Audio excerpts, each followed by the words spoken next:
friends, welcome back to Mimi's Mixed Bag. Thank you for stopping by. I'm sitting here on my back porch. It still feels like 100 degrees here in West Tennessee, but I got to missing you all and thought, this would be a good day for me to share with you what I'm making for dinner tonight. The recipe got my attention because my husband is a big Western movie fan, and it's called the John Wayne Casserole. Now, I'm subscribed to several little daily recipe emails, and I don't know how my name got on the list. Sender is called Easier Eats, and I will put a link below of the actual recipe. If your family likes tacos or Mexican flavor, this ought to be good. So I'm going to take you in the kitchen and show you how to put it together. All right, this is a 3-layer casserole. I'm going to start with making a bread crust using baking mix, but you could probably just use some canned biscuits and come out with the same result, whatever's most convenient for you. The meaty mixture is going to be a pound of ground chuck browned with a diced up onion. This is only a half an onion, but I'm gonna make it work.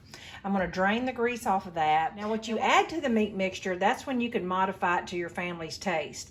The recipe called for 20 ounces of tomatoes and 20 ounces of green chilies. I thought that was a lot of green chilies, so I decided I'm going to just add a can of Rotel tomatoes, and it's still a little less green chilies than it called for. And a packet of taco seasoning mix. The cheese topping is a block of cream cheese, and the recipe called for 4 cups of shredded cheese. Now, seldom do you say there's too much cheese, but I just thought 4 cups was too much. So I reduced it to a cup of cheddar and a cup of mozzarella. What I'm going to do now is go ahead and make up my biscuit mix and then brown my ground chuck, and then I'll be back. All right, while my meat is browning, I just mixed up 3 cups of Bisquick and a cup of water, stirred that up real well, and I'm going to spread it out in this greased casserole dish for the crust. All right, now I've got my crust spread out in my casserole dish. My meat is cooked and drained. Now I'm going to add all the extras to my meat. A drained can of corn, the 4-ounce can of green chilies. I can't imagine putting 4 of those in the recipe, but some people like it hot, I guess. All right, here is the Rotel tomatoes. Here is the just regular can of diced tomatoes. And since the tomatoes are still pretty wet, it calls for a cup of water. I just did about 3/4 cup of water. And then I'm going to add in this whole packet of taco seasoning. I'm going to get that all mixed in together and then lay it on top of the unbaked crust. All right, for the cheesy topping, I've got my 2 cups of cheese in there, my softened block of cream cheese, and since I reduced that shredded cheese in half, it called for a 1/2 cup of mayo. I reduced it to 1/4 cup. I'll clean that out here in a second. And then a tablespoon of onion powder.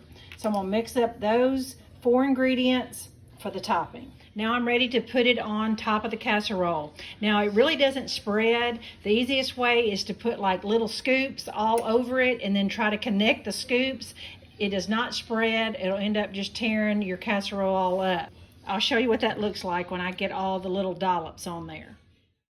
All right, I got it spread out a little more using the ends of the fork. I'm gonna bake this for 30 or 40 minutes, just depends on your oven. All right, it's been 30 minutes exactly at 325. I pulled it out. It looks delicious, smells delicious. I'm gonna let it cool down just a little bit and then I'll slice it and see what it looks like. All right, I'm gonna attempt to cut a little piece. All right, I've had a chance to give it a little taste. And I tell you, it really tastes to me like Mexican deep dish pizza, especially with this biscuit crust. So good. I encourage you to try it and let me know what you think. Even cutting the cheese in half, it's delicious.